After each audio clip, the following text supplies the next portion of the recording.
Olá, vamos continuar a nossa disciplina de toxicologia. Hoje vai ser a nossa 9ª aula. Vamos continuar falando a respeito da intoxicação, aquele conjunto de sinais e sintomas que ocorrem após a interação do agente químico com o organismo vivo. Eu falei para vocês que esse processo de intoxicação, ele é dividido em 4 fases. Fase 1, fase 2, fase 3 e fase 4. Nós já vimos a fase 1, estamos vendo a fase 2, chamada de toxicocinética. Também já abordamos algumas das principais etapas dessa fase 2, a absorção, a distribuição, o armazenamento e a biotransformação. Na aula de hoje nós vamos ver sobre a última etapa da fase 2, que é a toxicocinética. Então, na aula de hoje nós vamos ver a respeito da excreção. E o que seria a excreção? A excreção é o processo que o agente tóxico ele precisa ser eliminado do organismo vivo. Então, ele sai do ambiente interno e vai para o ambiente externo. E para que serve a excreção? A excreção é um processo na qual o agente tóxico ele precisa se tornar mais polar, tá? Para poder ser facilmente eliminado pelo nosso organismo. E é o processo na qual nós precisamos manter um equilíbrio dinâmico, a nossa homeostase. Então, nós vamos conseguir eliminar aquele agente tóxico que está no nosso organismo e vamos conseguir eliminar todos aqueles substâncias que estão em excesso, tá? Então, tudo aquilo que está em excesso vai poder ser eliminado aqui nesse processo de excreção. Então, ele vai manter esse equilíbrio e dessa forma a gente vai conseguir manter as nossas funções vitais, o nosso metabolismo da melhor forma, da maneira mais adequada para que ele funcione corretamente. Tipos de excreção, tá? A excreção tem 3 principais tipos. Então pode ocorrer a eliminação através das excreções. Pode ocorrer o processo de eliminação através das secreções e pode ocorrer também a excreção, tá, pelo ar. A eliminação pela excreção, tá, exemplos seria a urina, a fezes e o catarro.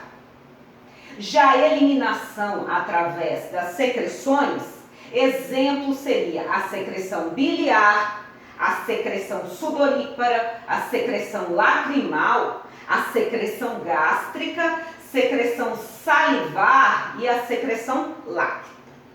E o último tipo de excreção vai ser a excreção pelo ar expirado.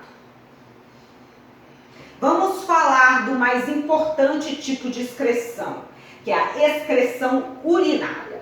Então, primeiro, é um esquema mostrando de uma maneira geral o que poderia ocorrer com o agente tóxico, tá? Para poder ser eliminado pela excreção urinária. Então, considerando, gente, uma via gastrointestinal, então ele vai entrar via oral, tá? Temos o exemplo aqui de uma droga, que é uma droga, um agente tóxico que é hidrossolúvel, tá? Hidrossolúvel, entrou via oral, percorreu o nosso trato gastrointestinal, vai chegar aqui no nosso intestino e vai ser absorvido pelas células no nosso intestino. Foi absorvido, vai pela corrente sanguínea, através da circulação porta até o fígado, tá? Ele já é uma substância hidrossolúvel, então ele não vai sofrer nenhum processo de biotransformação. Aí ele cai na nossa circulação sistêmica, vai ser distribuído por todo o organismo, vai chegar no nosso rim e vai conseguir ser facilmente eliminado, tá? Porque ele é uma substância hidrossolúvel. Agora aqui um outro exemplo de uma droga agora é lipossolúvel. Da mesma forma, a via de exposição via oral, tá? Então, via oral entra pelo nosso trato gastrointestinal, vai chegar no nosso intestino, as nossas células do intestino vão absorver esse agente tóxico lipofílico, tá?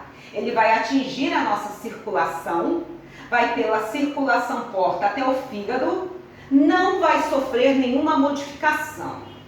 Vai ser distribuído pela circulação sistêmica por todo o organismo, vai atingir o rim, tá? E nesse caso, aqui ele não sofreu nenhum processo de biotransformação. Então, no rim, um composto lipofílico não vai ser eliminado, tá? Então, o que vai acontecer? Ele vai continuar, voltar para o nosso organismo, tá? Vai atingir o fígado e vai passar por outras modificações para poder ser eliminado de uma outra forma.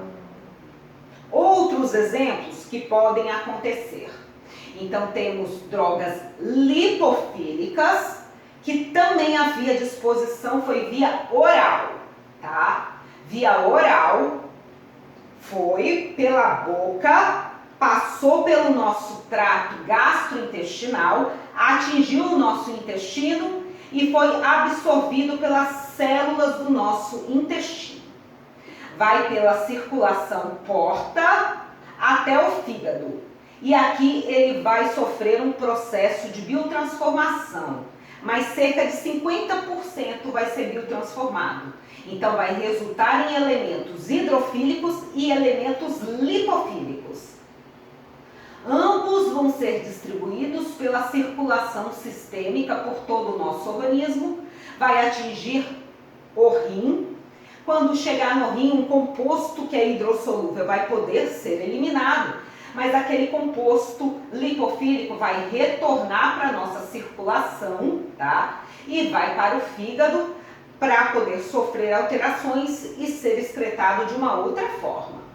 Um outro exemplo do que pode acontecer também no caso de agentes tóxicos que são lipofílicos, tá? Via disposição também oral, vai pelo nosso trato gastrointestinal, atinge o nosso intestino, tá? Chega no intestino, vai ser absorvido pelas nossas células do intestino.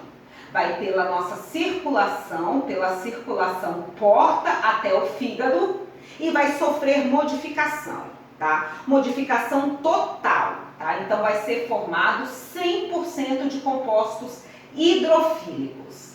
Aí esses compostos vão ser distribuídos pela circulação sistêmica por todo o nosso organismo, vai atingir o nosso rim, e no rim esses compostos hidrofílicos vão poder ser eliminados, tá? Então isso aqui é de uma maneira muito resumida o que pode acontecer com os agentes tóxicos lipofílicos e hidrofílicos para poder serem excretados pelo rim. Vamos ver agora através dos processos que ocorrem nessa excreção urinária, tá? Principal processo é a filtração glomerular. Aqui, os glomérulos renais vão filtrar cerca de 20% de todo o fluxo sanguíneo. E como que isso ocorre? Os glomérulos vão filtrar substâncias que tenham peso molecular menor do que 60 mil. Isso significa que aqueles agentes que forem menores do que 60 mil de peso molecular vão conseguir ser filtrados por esse glomérulo, tá? Mas como que seriam todas essas estruturas, né? Vamos ver com detalhes. Ao lado nós temos um esquema mostrando o nosso sistema urinário, tá? O principal órgão do sistema urinário vai ser o nosso rim, tá? Então vamos falar, né, desse rim. O que é esse rim? Ele é composto por túbulos uriníferos, tá? Túbulo urinífero é uma unidade funcional do rim.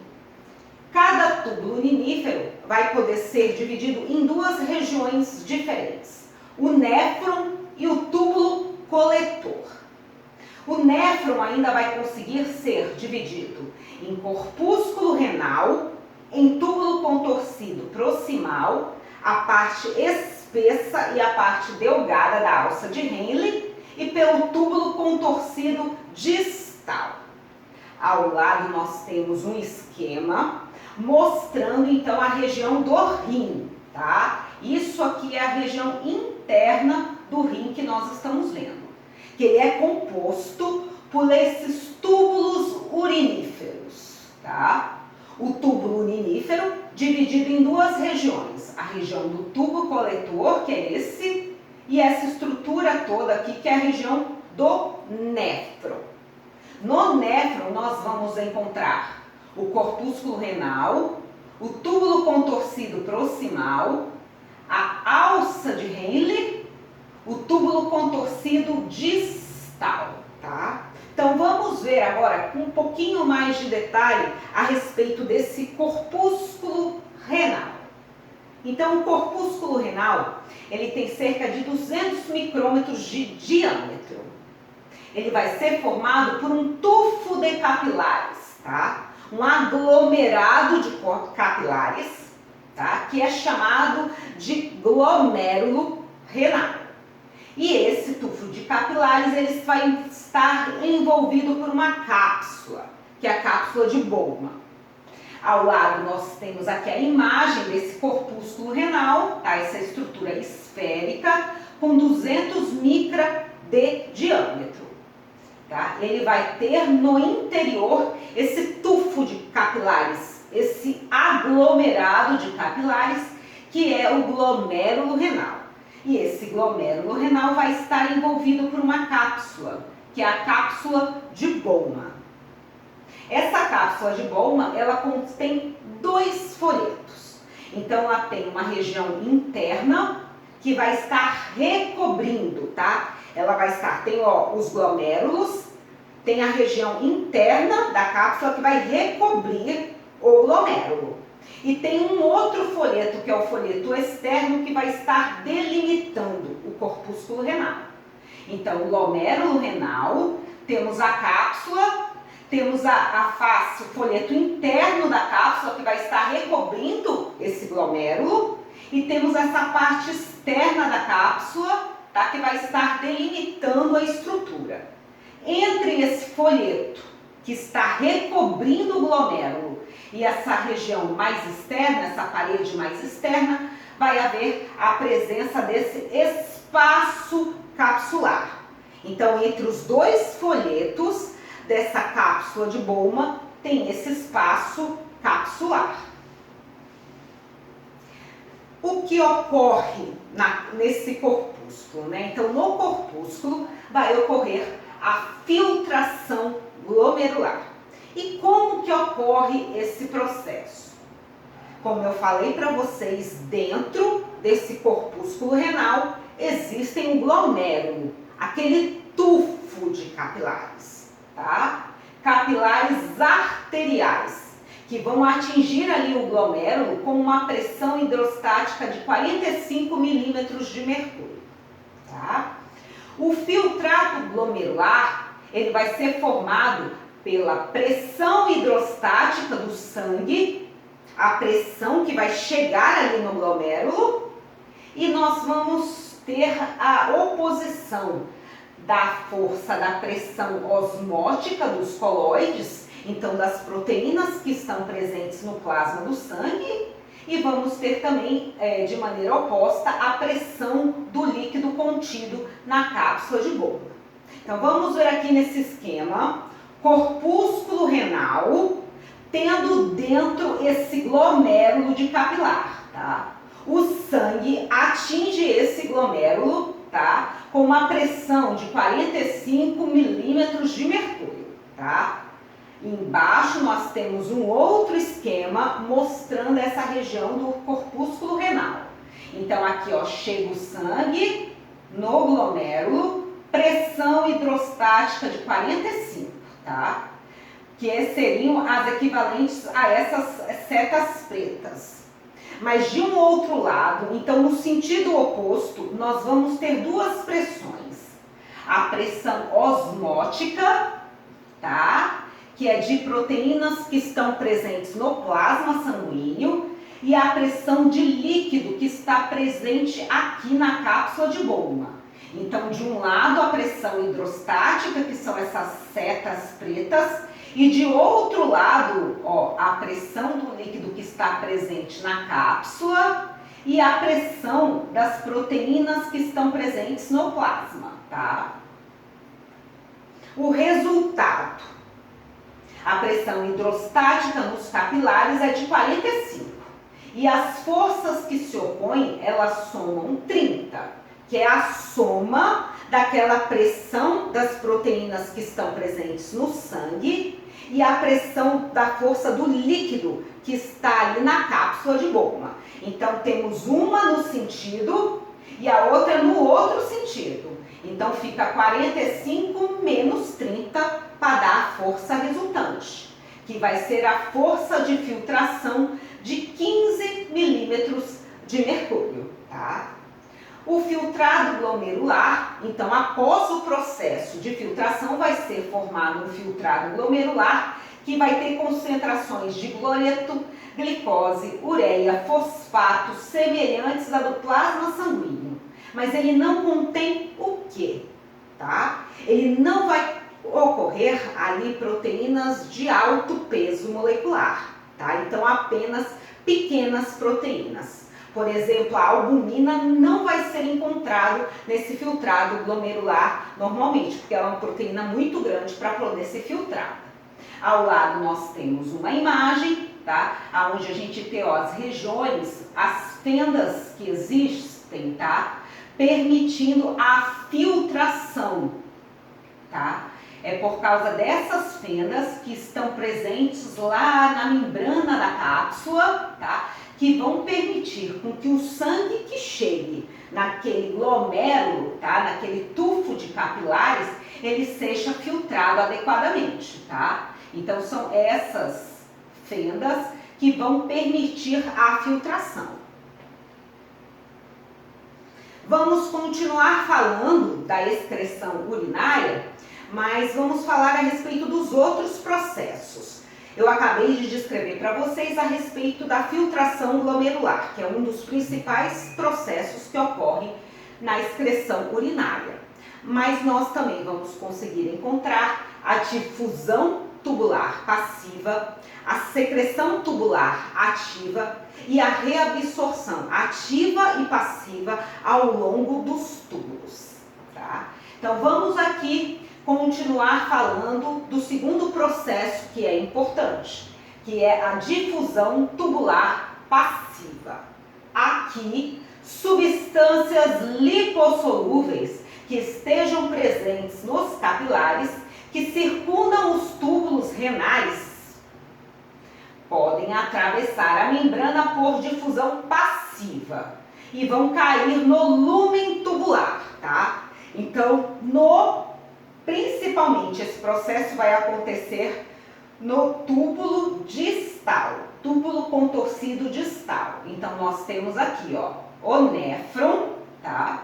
A região do corpúsculo vai ser filtrado, cai no túbulo contorcido proximal, tem a alça de Henle, tem o tubo contorcido distal e vai ter aqui, fazendo parte com o néfron, esse túbulo coletor, tá? É no túbulo distal, tá? Vendo aqui em maior aumento, um exemplo do túbulo distal, que vai ocorrer essa difusão tubular passiva, tá? Tem muito capilar envolvendo todo esse túbulo, ó. Todo aqui, ó, o túbulo, ele está envolvido por vários capilares, uma quantidade muito grande de vasos sanguíneos. E as substâncias lipossolúveis vão passar de uma maneira passiva. Então, do mais concentrado para o menos concentrado, principalmente no túbulo contorcido distal. Outro importante processo que também ocorre na excreção urinária é a secreção tubular ativa, tá? Secreção. A secreção, tá? Ela ocorre da maneira, as células que estão na parede vão secretar componentes para o lúmen tubular, tá? Então, a direção é da célula para o lúmen tubular. Esse processo de secreção ele vai ser muito localizado no túbulo contorcido proximal. Característica: esse processo tem característica de transporte ativo. Então, ele precisa de proteínas transportadoras de membrana. É um processo que ele gasta energia e é um processo contra um gradiente de concentração. Tá? Algumas substâncias endógenas, como ácido úrico, são excretadas por esse mecanismo. Tá? Essa aqui é uma imagem mostrando um exemplo da secreção tubular ativa. Então, aqui nós temos a parede, tá? A parede, células que compõem a parede do túbulo. De um lado nós temos os capilares, tá? Aquela quantidade grande de vasos sanguíneos com sangue. E do outro lado nós temos o lúmen tubular. Essas células da parede, elas vão produzir a secreção, tá? Por exemplo, ácido úrico, tá? E vão eliminá-lo por transporte ativo aqui para o lúmen tubular. A penicilina é um exemplo de xenobiótico secretado ativamente pelos túbulos. Então, da mesma forma que eu mostrei ali com ácido úrico, a penicilina também pode ser transportada ativamente por essas células. O uso de outros químicos podem interferir no processo, impedindo que o antibiótico seja excretado muito rapidamente pelo organismo, tá? Então, a penicilina, ela é normalmente secretada de maneira ativa, tá? Então, temos aqui as células que fazem parte dessa parede do túbulo, vaso sanguíneo com sangue de um lado e o lúmen tubular de outro lado.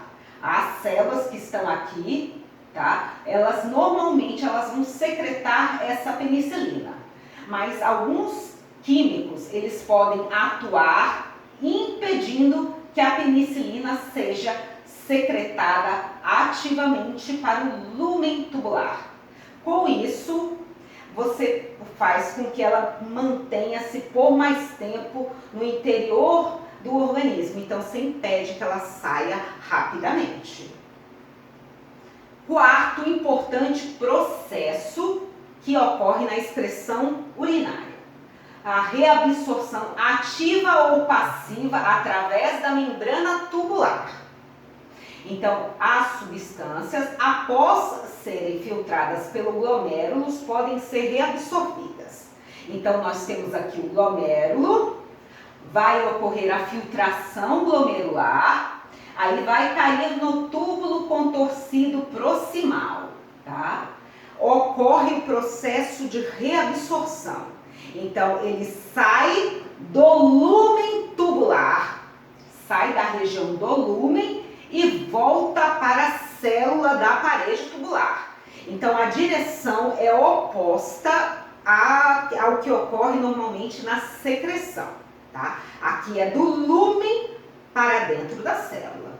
E esse processo pode acontecer tanto por transporte ativo, por transporte passivo. O transporte ativo ocorre principalmente no túbulo contorcido proximal e o transporte passivo vai ocorrer no túbulo contorcido distal. Muitas substâncias, tá? Tanto lipossolúveis ou pouco ionizadas ou pouco polarizadas podem ser reabsorvidas dessa maneira, tá? Então, uma infinidade de substâncias diferentes que estão lá no lúmen tubular, elas vão ser todas reabsorvidas, tá? Tanto por transporte ativo como por transporte passivo. Esse aqui nós temos um esquema mostrando o néfron com todas as suas regiões, tá? Regiões que são importantes para esse processo de excreção. Então, temos a cápsula de Bowman, que aqui dentro está o glomérulo, e nós vamos ter esse glomérulo, vai ocorrer a filtração de todas as substâncias de baixo peso molecular. Então, foi filtrado, o filtrado glomerular é formado, ele alcança o túbulo contorcido proximal. No túbulo contorcido proximal vai ocorrer a secreção tubular ativa de algumas drogas eletrolíticas fracas, especialmente ácidos. E também vai ocorrer a reabsorção de água. Então, nessa região vai ocorrer tanto o transporte passivo como o transporte ativo. Tá? Após passar no túbulo contorcido proximal, eles vão atingir a alça de Henle. Tá? Na alça de Henle vai ocorrer principalmente reabsorção de água, tá? Por transporte passivo. Tá? Depois eles vão seguir em direção ao túbulo contorcido distal. No túbulo contorcido distal vai ocorrer tanto a excreção passiva, como vai ocorrer a reabsorção de drogas lipofílicas, né? E a reabsorção de água, tá? Mas tudo vai ser reabsorvido por transporte passivo. Então, sempre a favor do gradiente de concentração. E por último, nós vamos ter a participação aqui dos tubos coletores, aonde também vai ocorrer a reabsorção de água, principalmente por transporte passivo.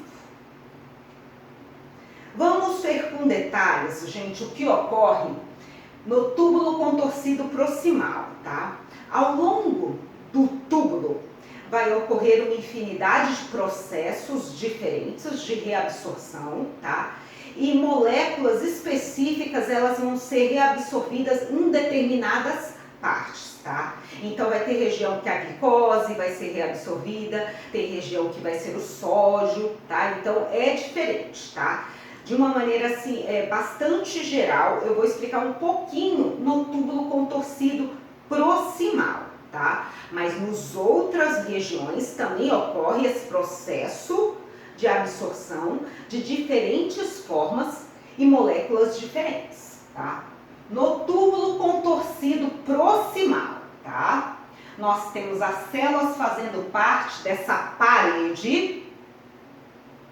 Nós temos de um lado o lumen do túbulo, e do outro lado nós temos vasos, tá? Com sangue, tá? E aí o que acontece? Essas células, elas começam a colocar sódio para fora da célula. Isso gera um gradiente negativo do sódio, tá? Aí, através desse gradiente que vai ser formado, tá? Vai ocorrer a reabsorção de sódio que estava aqui presente no lumen tubular. Então, ele vai ser reabsorvido para dentro da célula, tá? Da mesma maneira que o sódio vai ser reabsorvido, outras substâncias podem ser reabsorvidas conjuntamente. Então, junto com o sódio, podem ser absorvidos a glicose, aminoácidos, alguns íons e vitaminas, tá? Já de um outro lado, algumas substâncias que estão presentes aqui no lumen tubular, elas vão poder ser absorvidas, ó, como a ureia, tá? A água, por transporte passivo. Então, de maneira passiva, a favor de um gradiente de concentração. Então, está muito concentrado aqui, entra na célula, tá? Então, esses aqui são todos exemplos de transporte passivo. Então, no túbulo contorcido proximal vai ocorrer a reabsorção através de transporte passivo e transporte ativo. Interferência do pH, tá? A excreção urinária. De modo geral, as substâncias de caráter alcalino, elas vão ser eliminadas na urina ácida. Já as substâncias ácidas na urina alcalina. E por que ocorre isso, tá? Porque nessas condições as substâncias se ionizarão, tá? Então aqui uma substância que vai ser mais básica, ela vai ser eliminada numa urina ácida, porque naquela região ela vai formar mais íons. Formando mais íons, ela vai se tornar mais hidrossolúvel e ser mais facilmente excretada, tá? Então é exatamente porque vai ocorrer o processo de ionização, e quando elas estão na sua forma ionizada, elas se tornam mais hidrossolúveis, mais facilmente excretadas. Outros tipos de excreção. Então, nós vamos ter também a excreção fecal e a excreção catarral, tá? Nenhum dos dois são processos muito importantes para a toxicologia. O agente tóxico encontrado nas fezes corresponde à fração ingerida e não absorvida. Então, aquilo que foi ingerido pelo organismo e não foi absorvido pode sair na excreção fecal. Já as partículas que penetram pelo trato pulmonar, elas podem ser eliminadas pela expectoração, tá? Onde vai ocorrer a excreção catarral. Ao lado nós temos a imagem da onde pode ocorrer a excreção fecal, né? O nosso intestino, onde aquilo que não vai ser absorvido pode ser eliminado através das fezes, tá? Secreção. O mais importante tipo de secreção, tá? É a secreção biliar. O fígado tem uma posição vantajosa na remoção de substâncias exógenas do sangue, principalmente daquelas absorvidas pelo trato gastrointestinal.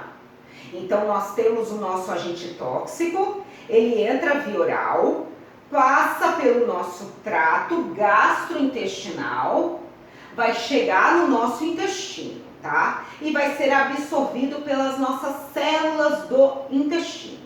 E vai atingir vasos que estão presentes naquela região, tá? Que são vasos que fazem parte da circulação porta. E vão atingir o fígado, tá? Então, o sangue proveniente do trato gastrointestinal, através da circulação porta, tá? Depois que atingiu o intestino, depois que é absorvido pelas células do intestino, ele vai pela circulação porta até o fígado.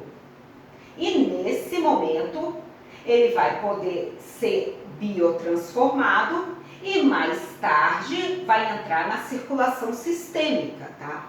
Então, antes de ser distribuído pelo organismo, ele vai passar pelo fígado, tá? Por isso que a posição do fígado ela é bastante importante, que vai chegar, antes de passar por qualquer órgão, vai passar pelo fígado. Então, essa se chama o ciclo enterohepático, tá? Então, como eu falei para vocês, chega no intestino é absorvido pelas células do intestino, vai pela circulação porta até o fígado e no fígado ele pode ser biotransformado, tá? No fígado ele vai ser secretado, tá? De várias formas diferentes, tá?